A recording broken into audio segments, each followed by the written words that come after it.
All right, so let's just start our webinar without waiting further.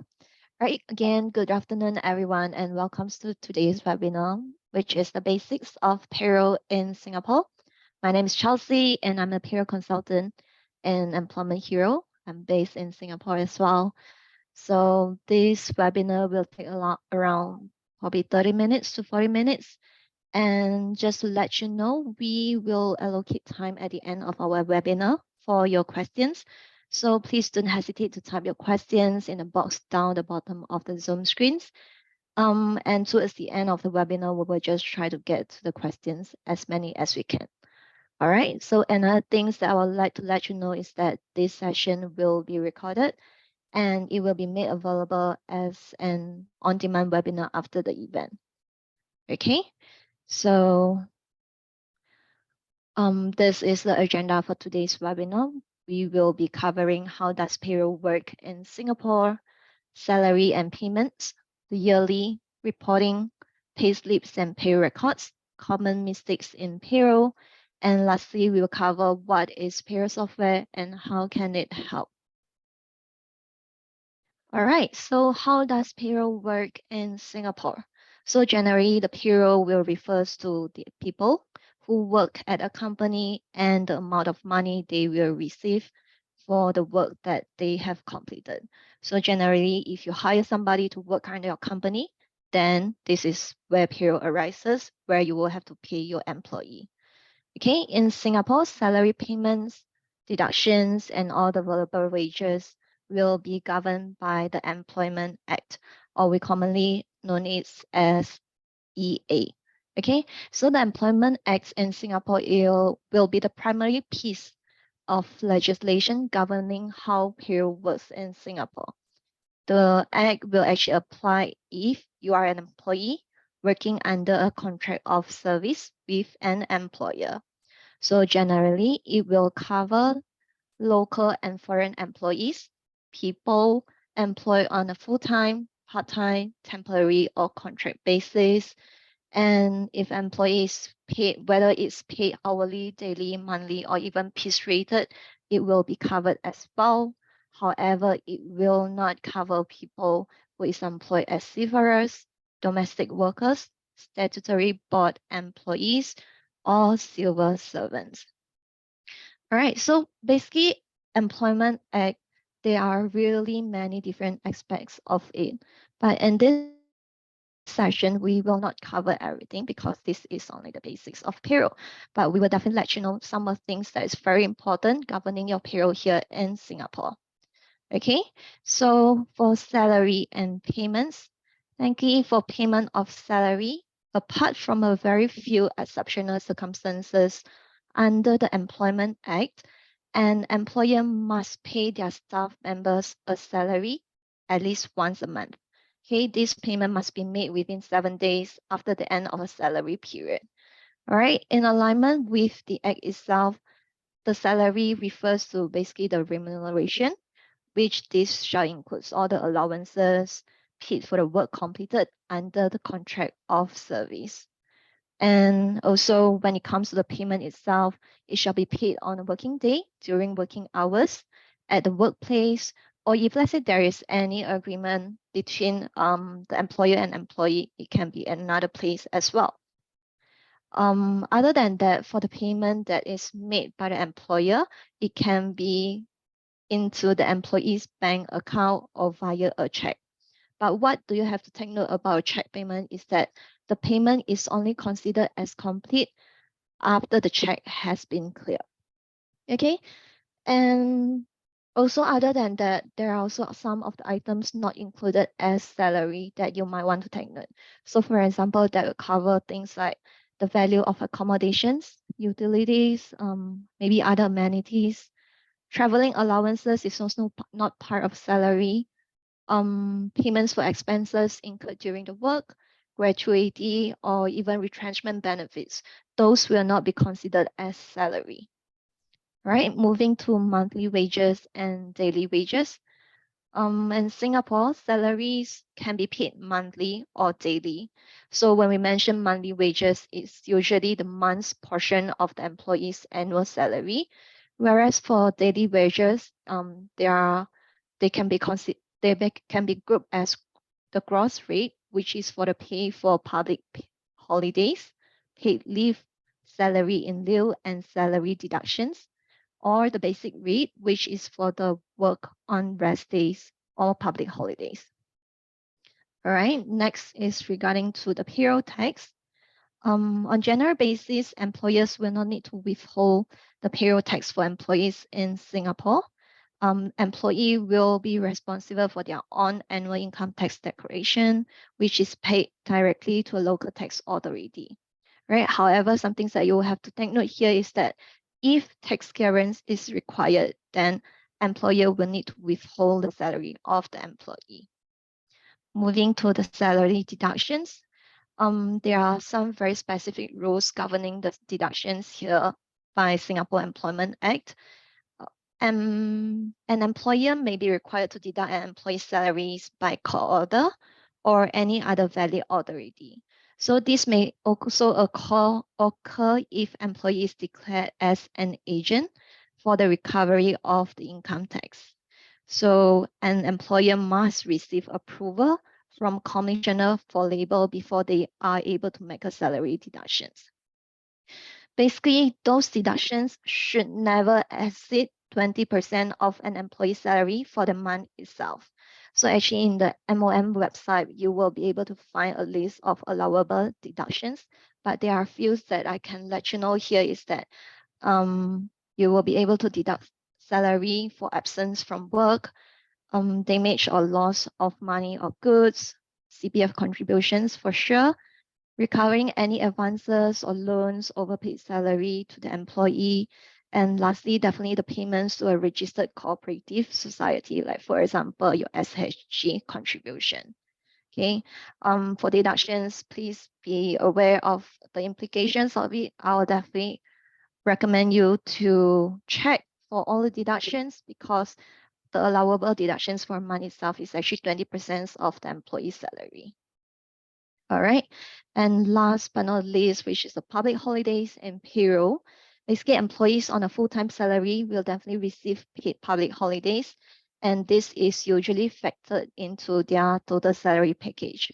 Whereas for employees who are paid part-time salaries, they will also be entitled to the paid public holidays, but that will be prorated based on the hours worked. So if let's say want to know more details, please visit the MOM website as well. All right, moving on, we will be covering the Central Provident Fund, which is known as CPF. Okay, CPF is a government-run social security fund that will support retirement, healthcare, and housing. And it is funded by contributions from both employers and employees. Okay, generally, the payments to CPF board will be known as the CPF contributions. And these contributions are paid by both the employer and employee, but the contribution itself will depend on like total monthly wages in the month itself, the age group of the employees, and whether an employee is a Singapore citizen or Singapore PR. Right, other than CPF contribution, we definitely have other employer contributions here in Singapore. So generally, we have like foreign worker levy, skill development levy. We also have self-help group contribution, and also we have one very uncommon share donations. So I will cover all. First one, I will first cover the foreign worker levy. So basically, foreign worker levy, what we know as FWL, is usually defined by the government as a pricing mechanism to regulate the number of foreigners in Singapore. How does it work? Usually is that the business will have to pay the monthly levy depending on how many work permit or temporary work permit worker they hire under the company itself. So the amount will depends on the worker's qualifications, the location between work permit and expat, and definitely the rate also differs from sector to sector. Okay, other than that, second, skill development levy, which is SDL, is also another compulsory contribution. Okay, SDL will be contributed to the skill development fund And for each employee, it is set to be 0.25% of the monthly total wages. Of course, minimum and maximum amount will apply here. Usually, the employer will calculate on employee basis what is the amount of SDL for each of the employee, and then cumulatively, it will be rounded down at the total value. Who this will be applied to, it will have to be paid on all the employees hired under the company, be it a Singapore citizen, Singapore PR, or even a foreign worker. Okay, moving next, we will be covering self-help group contribution. So SHG supports low-income groups and the less privileged in different communities in Singapore. And how does it work is that the contribution will be deducted from employees' wages on the monthly payroll, and then employer will actually pay to a CPF board on behalf of the employee. So to determine which SHG is actually contributed for an employee, it depends on the race and religion. The rate itself, it differs based on the employee's salary. So basically, we have like 4 SHG contribution here in Singapore. First one will be the CDAC Fund, which is Chinese Development Assistance Council Fund. Second, ECF, which is the Eurasian Community Fund. Third, we have MBMF for Mosque Building and Mendaki Fund. Lastly, we have SINDA Fund, which is Singapore Indian Development Association Fund. Okay, so something you will have to take note here is that as an employer, you are expected to deduct your employees' contribution to SHG from their wages on the monthly payroll. Okay, but definitely for details on how it is calculated, I will recommend you to visit the CPF board website or the respective SHG websites. Okay, other than that, for share donations are not mandatory contributions. They are deducted from the employee wages and collected by the CPF board on behalf of the community chest. Okay, basically this community chest finances different kind of programs, including those designed for at-risk youth, mental health sufferers, adults with disabilities, and more. But for this common chest fund, it's not really compulsory. So yeah. Okay, next we will talk more about the yearly reporting. So what we will be covering more here is regarding to the year-end tax reporting. Okay, for IRR 8A forms in relation to the basis period for the tax period, which we usually refer it to as a calendar year, 1st January until 31st December. Basically, employers must lodge their employees' employment income with the Inland Revenue Authority of Singapore, which is IRAS, and issue the IRAA forms to the employees by 1st March each year. Okay, so the IRA forms, it will cover the total income over the previous year, and the employer will have to report the employment income to IRAS. So who does it apply to? This mandatory form, it must be completed for all the employees, regardless of the employment type or role. So technically, it will include the company directors and board members. It will also apply to non-resident employees, any pensioners or employees who have left the organization, as long as they have received income in the employment while they are with your company. Again, for this form, you might refer more details in the IRAS website. All right. Other than the IRA forms, we actually also have different kind of other forms that you will need to be aware of. So if let's say you have any benefits in kinds that you provide to your employees, or if let's say employee make any gains of profits from any company share plans, or even if let's say they were voluntary employer CPF contributions. So there are some of the forms that you will also have to take note and also produce. So basically for benefits in kind, it will be the Appendix 8A.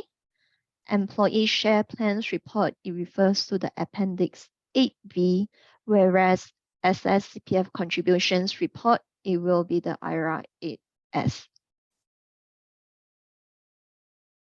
Okay, then next, something that I want to make it known to you is about the auto inclusion scheme, which is AIS.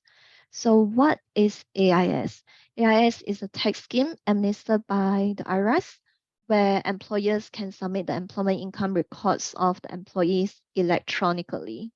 So after IRS submission, IRS will then auto includes this information in the employee's online tax returns and assessment. So what does it mean? So what if employers are not under the AIS for employment income?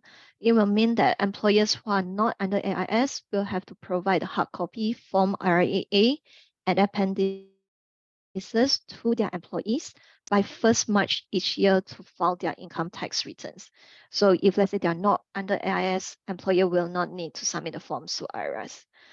But whether is it compulsory for all Singaporean businesses to be enrolled under AIS.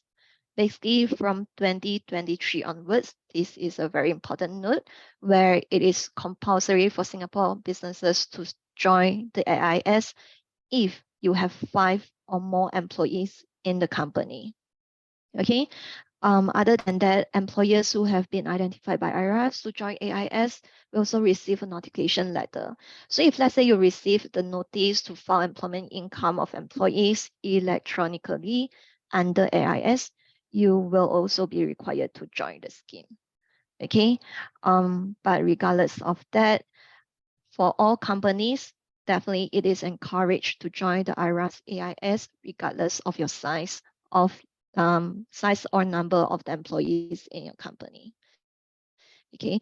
However, just a reminder and also to emphasize again, from 2023 onwards, if you have 5 or more employees in your company, it is compulsory for you to join AIS. Right, we will send you our free guide for more information regarding to AIS if you haven't registered yet. So for this year, registration is still open and you can actually do it before 31st December 2022.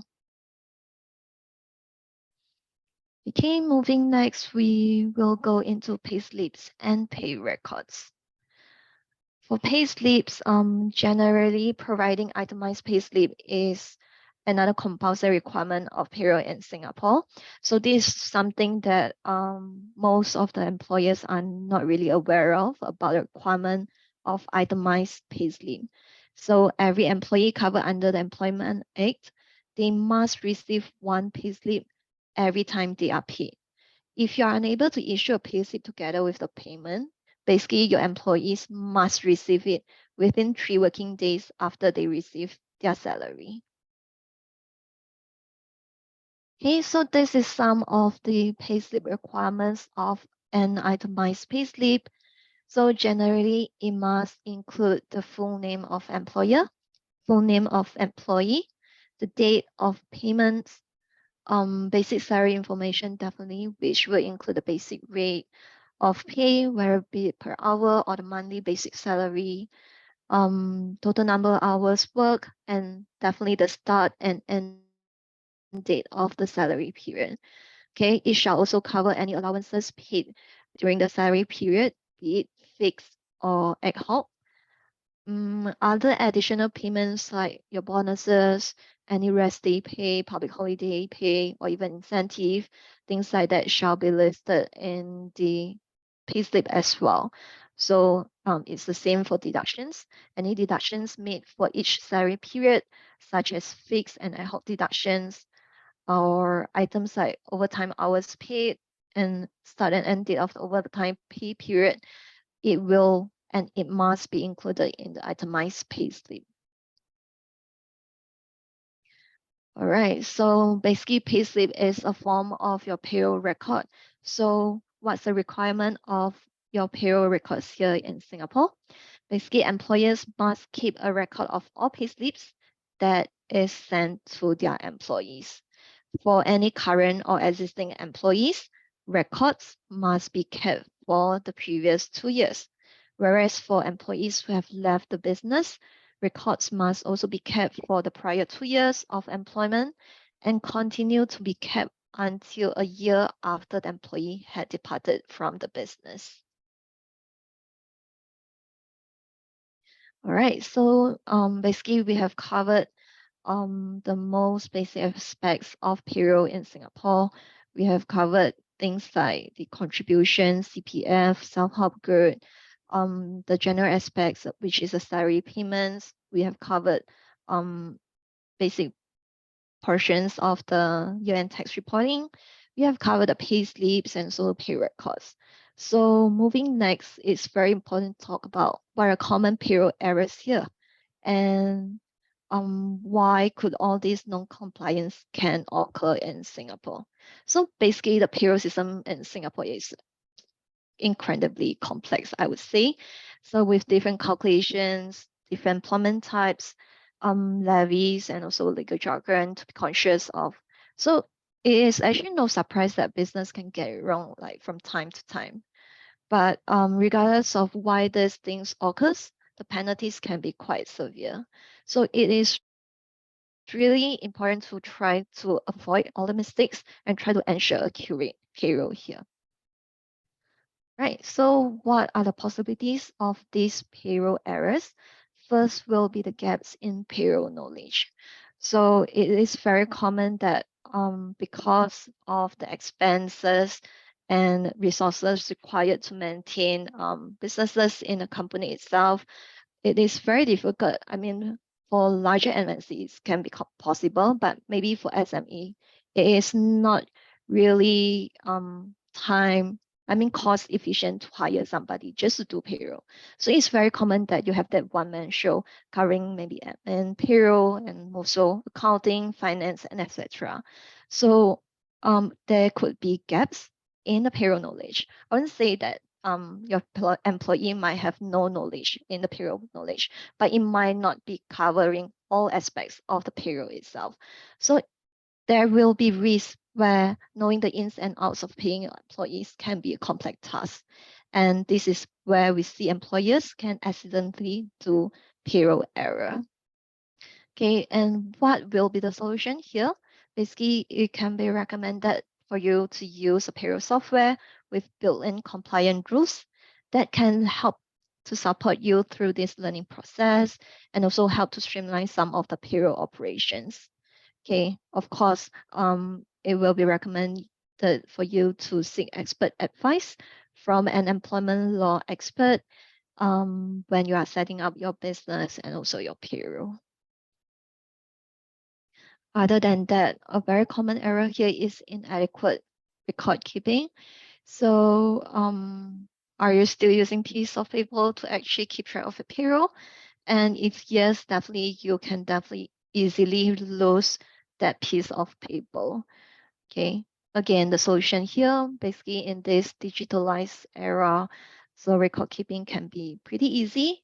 There are actually many payroll software and options that will be available to help you to manage your payroll, keep your payslip records, everything in the system. So it will make your record keeping simple, not even for yourself, but also definitely for your employees.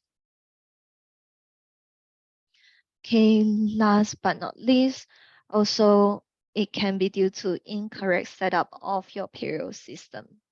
So setting up the payroll system correctly from day one is definitely very important while you are setting up your payroll. So often it is realized that if you get the error or if you get things wrong from the start or beginning, it can be a disaster throughout the years. And because the error will just continue until one day you suddenly be audited and you realize about the error. Okay, so we definitely want to avoid that. And so when it comes to setting up your payroll system, it is very important to seek professional advice and invest in the payroll software that can help you streamline your processes. Okay, so what is payroll software and how can it help you? So generally, a payroll software, it shall be within a few simple clicks. You will be able to process, finalize, and also publish a payslip using the power of automation. So payroll software shall be able to help you to automate your payroll. Here, Employment Hero Payroll can quickly make accurate calculations including deductions and CPF contributions. And information appear for the administrator during the pay run will be able to clearly display and calculate and give you all and full transparency over the process and the payroll itself. Other than that, for time attendance, keeping track of your employees' hours will be important while you're running a business, especially if your team member are not on full-time basis. So you definitely need that time attendance to help keep track the hours that your part-timers have worked, for example. So payroll software can help with everything from dynamic rostering to cover peak business times, also provide the shift billing, clocking in and out remotely using the app, and definitely much more. And not the least, which is to be able to easily approve a timesheet. It can be very important as well for yourself and your managers in the company. Other than that, like I mentioned before, it is for the record keeping and reports. So when you use payroll software, digital records are instantly created for every pay run and for every single payslip. So you will definitely never lose a payslip again, and you can quickly access to all the data you need from time to time.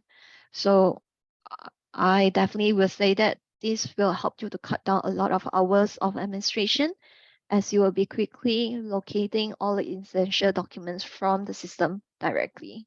So when you use Employment Hero Payroll, you can also lodge income data electronically and generate accurate reports every time with our powerful tools.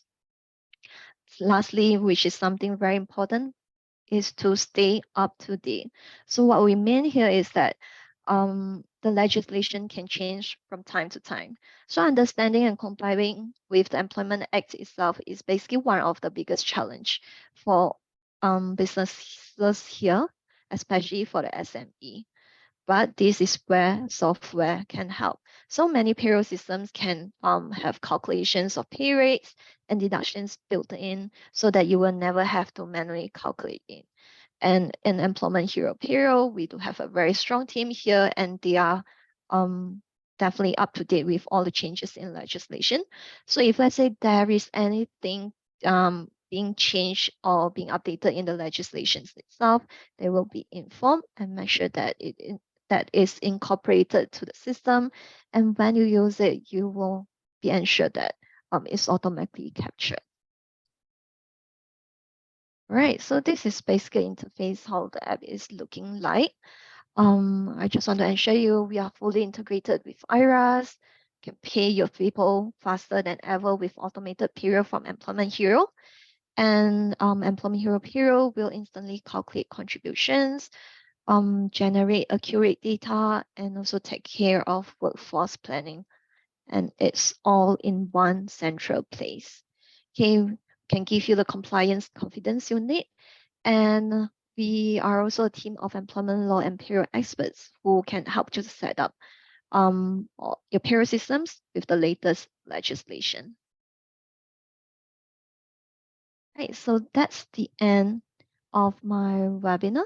So we will move into the Q&A session. I will open the floor to the ground. So probably let me quickly have a look on the chat box itself and see if anyone had dropped any question here.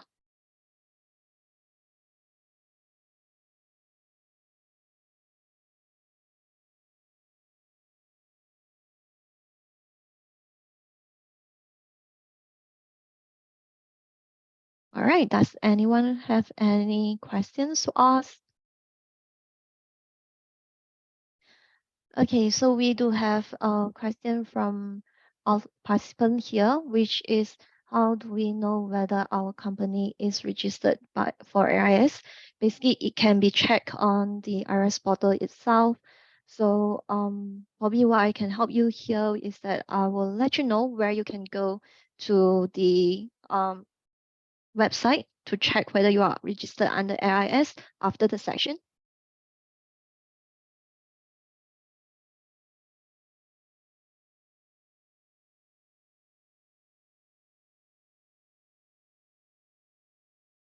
No problem at all.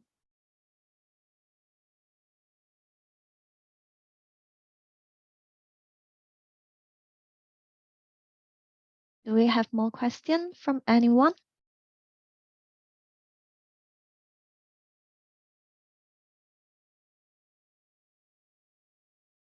All right, if that's the case, thank you everyone for your time and your patience during the webinar session itself. I hope you enjoy, and I will give back your time here, and have a good day, everyone. Thank you.